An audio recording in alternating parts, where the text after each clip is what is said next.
Hello everyone, let's look at the brief description about plant kingdom. So plant kingdom includes those organisms which are eukaryotic and chlorophyll containing organisms are called the plants. ठीक है? Let's see the characteristics feature of plant kingdom, which is given in biological classification table 2.1.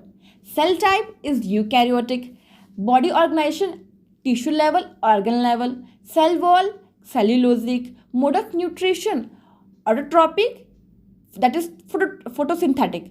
But here few organisms which are partially heterotrophic, that is insectivorous and parasitic. Example, bladderwort and Venus flytrap are insectivorous and Cuscuta is a parasitic. Okay, फिर यहाँ बात करते हैं हम nuclear membrane यहाँ पे present है. ठीक है, सो इनकी जो लाइफ साइकिल है उनमें 2 डिस्टिंक्ट फेजेस है, that is haploid gametophytic and diploid sporophytic life cycle है इसमें, जो अल्टरनेट करते हैं ईच अदर. ऑल्सो इसमें ये लिखा हुआ है कि जो length of diplontic and haplontic life cycle and whether this phases depend are whether free living और डिपेंडेंट ऑन अदर्स डिफर करते हैं डिफरेंट ग्रुप्स ऑफ प्लांट में. तो इस फेनोमेनन को हम लोग कहते हैं अल्टरनेशन ऑफ जनरेशन. ठीक है, this was the brief description about this. Let's move to the classification. So classifications में कौन कौन से कैरेक्टर्स यूज किए गए क्लासिफिकेशंस के लिए. तो पहला क्लासिफिकेशन था that was artificial system of classification which is given by Carolus, which was based on gross superficial observable characteristics, जो कि एक था वेजिटेटिव कैरेक्टर्स जिसमें habitat, colour, shape and number of leaves देखी गई. दूसरा था रिप्रोडक्टिव स्ट्रक्चर जिसमें length of stamen and number of stamen देखी गई. एंड देन एक और देखा गया जिसमें कि anther whether it is fused और फ्री. तो आर्टिफिशियल सिस्टम ऑफ क्लासिफिकेशन को सेक्सुअल सिस्टम ऑफ क्लासिफिकेशन भी कहते हैं. और उन्होंने he grouped the plants into 24 family on the basis of number of stamens only. ठीक है, इनकी क्लासिफिकेशन में इन्होंने ज़्यादा कैरेक्टर्स को यूज़ नहीं किया था.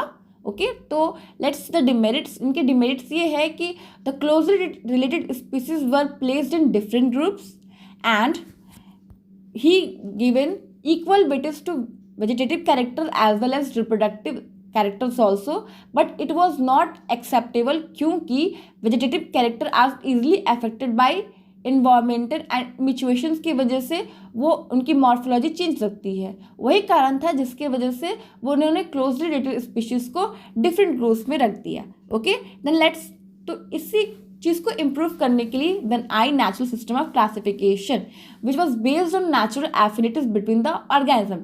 नेचुरल एफिनिटीज मीन्स कि natural affinities is all about similarities या फिर रिलेशन. क्या रिलेशन, नेचुरली क्या रिलेशंस है. तो they were based on morphology as well as internal structures such as anatomical structures, ultra structures, embryology and that is phytochemistry की plants में कौन कौन से केमिकल हैं. तो पहले साइंटिस्ट जिनका नाम था AP डी कैंडोल, उन्होंने प्लांट्स को क्लासीफाई किया on the basis of presence of vascular system that is conduction system, कि जाइलम फ्लोएम प्रेजेंट है कि नहीं. तो प्लांट्स जिनमें वैस्कुलर सिस्टम एब्सेंट से उनको उन्होंने ए सेलुलर या फिर ए ट्रैक्योफाइट्स नाम दिया. Examples are the algae, bryophyta. Second, वैसे प्लांट्स जिनमें वैस्कुलर सिस्टम प्रेजेंट है कॉल्ड वैस्कुलर और tracheophytes. Example pteridophyta, gymnosperm, angiosperm. Okay, then Bentham and Hooker ने 202 फैमिलीज दी थी. पहली फैमिलीज थी डाइकोटिलिडनी फैमिली, इसमें 165 फैमिलीज थे. जिम्नोस्पर्म में 3 फैमिलीज थी एंड मोनोकोटिलिडन्स में 34 फैमिलीज थी. बट इनकी डिमेरिट्स ये थी कि इन्होंने फाइलोजेनेटिक रिलेशनशिप को आइदर तो नेग्लेक्ट किया होगा या तो इन्होंने मिस कर दिया फाइलोजेनेटिक रिलेशनशिप्स को. ठीक है, तो उसके बाद I phylogenetic relationship which was based on evolutionary relationship और we can say it was based on ancestral history. So common character एक ग्रुप में देखने को मिलता है. तो फर्स्ट वॉज द एक्लर, जिन्होंने क्लासिफिकेशन दिया था on the basis of presence of seed. अगर सीड एब्सेंट है उनको क्रिप्टोगेमाई कहते हैं, जिनमें आते थे एल्गी, ब्रायोफाइटा, टेरिडोफाइटा. और एक थे फेनिरोगेमाई जिनमें सीड प्रेजेंट थे, that is gymnosperms and angiosperm. Gymnosperms में भी सीड जो प्रेजेंट थे वो नेकेड थे, वो कवर्ड नहीं थे ओवरी वॉल से, दैट इज फ्रूट वॉल से वो कवर्ड नहीं थे। एंड दूसरे थे जो थे एंजियोस्पर्म जिसमें कवर्ड थे, ठीक है। उसके बाद आए प्लांटल और उसके बाद एंगलर एंड प्लांटल आए, जिन्होंने प्लांट्स को क्लासीफाई किया on the presence of formation of embryo और नॉट। अगर एम्ब्रायो एब्सेंट होता है that is non embryophyte, example algae, जिनमें एम्ब्रायो फॉर्मेशन नहीं होता, जाइगोट से वो डायरेक्ट डेवलपमेंट होता है।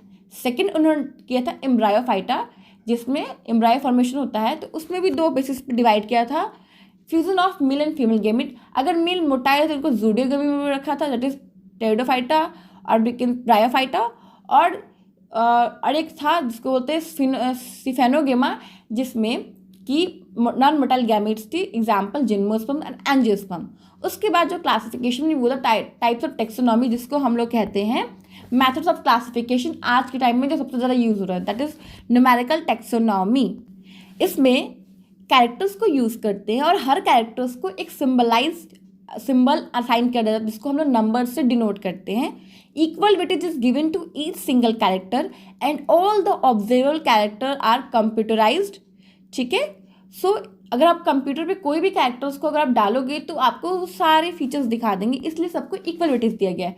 Second, cytotaxonomy, that is cytological character कि लाइक जैसे numbers, structures, behaviours of chromosomes, ठीक है। Then chemotaxonomy on the basis of chemicals और phytochemicals present in plant, that is secondary metabolites में आते हैं, जैसे कि gums, resins, tannins, flavonoid, caffeine. अगर सेम ग्रुप ऑफ प्लांट्स में अगर सेम तरह के केमिकल्स मिलेंगे तो वो उनको सेम ग्रुप में रख दिया जाएगा। तो इस बेसिस पे आज के रिसेंट टाइम में क्लासिफिकेशन चल रही है। Thank you.